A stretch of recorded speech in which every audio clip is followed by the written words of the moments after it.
Agora, alguém pode perguntar assim, Rodrigo, bom você falar nessa questão do suco de uva, porque, e aí, a gente pode beber vinho ou não pode? A Bíblia fala de vinho várias vezes lá. Jesus transformou água em vinho, que até essa pessoa quer esse milagre. Na Santa Ceia, teve o vinho. E aí? Não era vinho fermentado. Como é que você fala isso, Rodrigo? Não era. E eu vou falar com vocês por que não era. E geralmente quando as pessoas falam assim, Jesus tomava vinho, elas não estudaram cultura greco-romana. Eu vou primeiro colocar o problema para responder para vocês.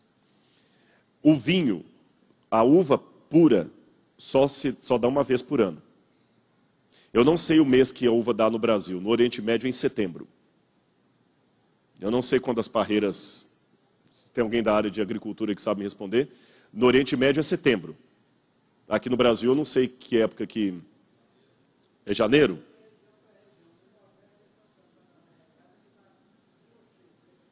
É que agora também tem algumas técnicas que no passado não existia e tudo, né? Mas nos tempos bíblicos, a uva só dava uma vez por ano, no mês de setembro. A pergunta é o seguinte, se a uva só dá uma vez por ano, a única época do ano que eu poderia ter suco de uva puro era setembro. Porque depois, o que acontece? Ela fermenta, eles não tinham geladeira, não tinha lugar de conservar a uva, então era óbvio que o vinho tinha que ser fermentado. Eu não vou falar do Antigo Testamento, não. Vou falar só do Novo Testamento. Falei período greco-romano. Período greco-romano. No Novo Testamento, mesmo em Roma, não havia o costume de beber vinho puro, alcoólico. Não era de bom tom.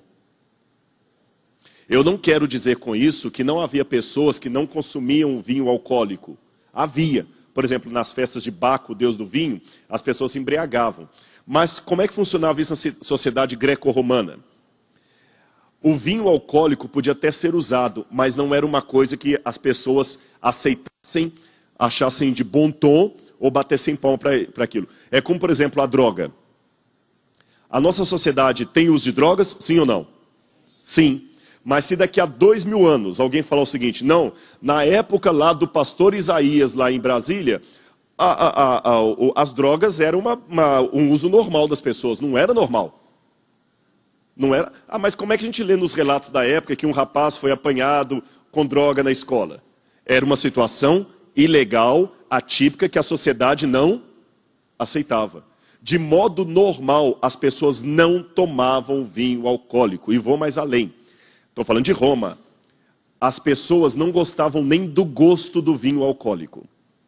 E nem do efeito embriagante que ele tinha. Então, quando a pessoa fala comigo assim, no tempo de Jesus as pessoas tomavam vinho normalmente, essa pessoa não conhece nada de história greco-romana.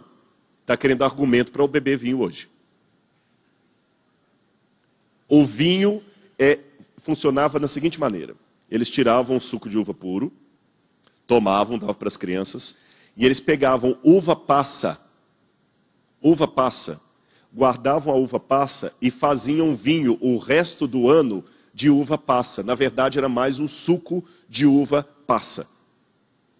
Que eles colocavam muitas vezes o mel, ou o mel de tâmara, ou o mel de abelha mesmo, para adoçar na água e aquilo dava para a criança.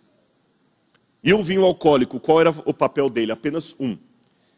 Vocês estão vendo isso aqui? Em Israel era a mesma coisa. Israel era a mesma coisa. Eles não apreciavam o vinho fermentado, especialmente por um detalhe. Todo fermento é símbolo de pecado na Bíblia. Jamais poderia se usar algo fermentado numa cerimônia religiosa. O pão não podia ter fermento, o vinho também não podia ter fermento. Então, o vinho da Santa Ceia era suco de uva.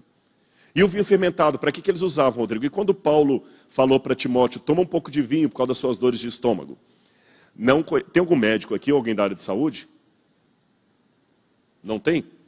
Não tem ninguém da área de saúde aqui? Estou olhando de novo? Não, não tem. Bom, vou falar, mas se estiver errado, eu sei que isso aqui não está, porque eu já falei na frente de médico. Eu não conheço nenhum trabalho médico, nada na medicina, porque eu já conversei com vários médicos, que diz que vinho alcoolizado ajuda a úlcera, o problema de estômago. Não tem nada disso, em lugar nenhum, que a uva cura problema estomacal. Então, por que Paulo aconselha Timóteo a tomar um pouco de vinho, não apenas água, mas toma também um pouco de vinho por causa das tuas enfermidades de estômago? Explico a vocês por quê. Esse achado arqueológico me esclarece. Isso aqui são objetos de uma casa judaica do tempo de Cristo. A primeira coisa que me chama a atenção é que eles colocam embaixo da mesa talhas de pedra. Talhas de pedra. Percebem aqui? Talhas de pedra. Para água. As talhas de pedra. Olha aqui. Por que de pedra? Porque os judeus tinham o costume de fazer esses utensílios de material lítico, de pedra, para purificação. Porque a argila solta elementos que tornam ali impuro. Então eles faziam de pedra. Inclusive encontraram em Israel agora, no ano passado, eu escrevi um artigo... Escrevi não. Estou terminando de escrever um artigo para a Revista Adventista, acho que de maio que vai sair, sobre arqueologia bíblica. Eu vou falar disso lá, depois vocês vão na Revista Adventista. Descobriram uma fábrica de talhas de pedra da época de Herodes. Eu escavei uma fábrica de talhas de pedra também em Jerusalém. Eles faziam tudo de pedra, objeto de pedra. Por quê? Porque era melhor para evitar a contaminação. Por isso que nas bodas de Caná da Galileia havia ali 12 talhas de pedra. E o vinho. Em cima disso aqui, vocês estão vendo umas canecas de bronze?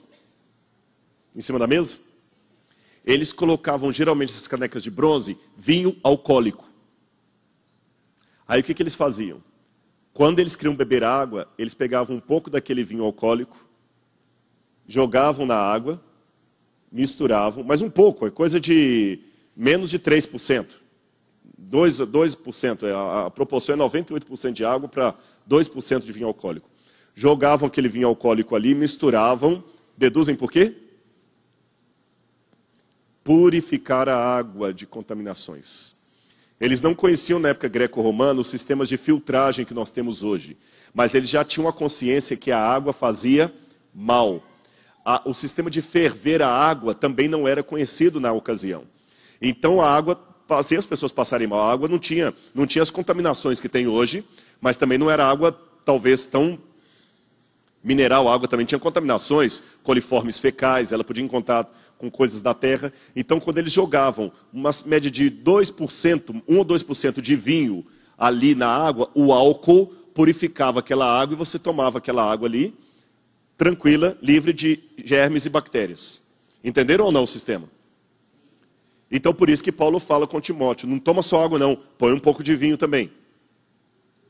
Por causa dos seus problemas de estômago. Fica bebendo água em qualquer lugar. Leva uma garrafinha de vinho, joga um pouquinho lá e mistura para purificar a água, não era para se embriagar. Porque eu repito para vocês, o vinho sem mistura, aquele vinho puro, alcoólico, não era de bom tom. As pessoas não gostavam, mesmo quem não fosse religioso, judeu. Então não fale nunca mais que no Novo Testamento era comum as pessoas beberem vinho, Jesus bebeu vinho, porque isso não funciona. No caso do milagre de Caná da Galileia, como eles tinham as talhas lá e Jesus mandou encher as talhas de água, lembram disso aí? Não foi anormal para eles atenderem aquele pedido ali. Tudo bem. O que foi anormal foi o fato daquelas talhas de água depois virem com um suco de uva puro, como se tivesse sido exprimido da uva naquela hora ali. Então, escuta, eu não entendo, porque as pessoas geralmente dão o bom vinho no começo e você deu o melhor vinho no final, um vinho parece que espremeu de uma uva agora. Esse foi o milagre de Jesus, de transformar a água num vinho puro, recém-tirado. E não necessariamente Jesus transformou em vinho alcoolizado. Ficou esclarecido isso aqui também?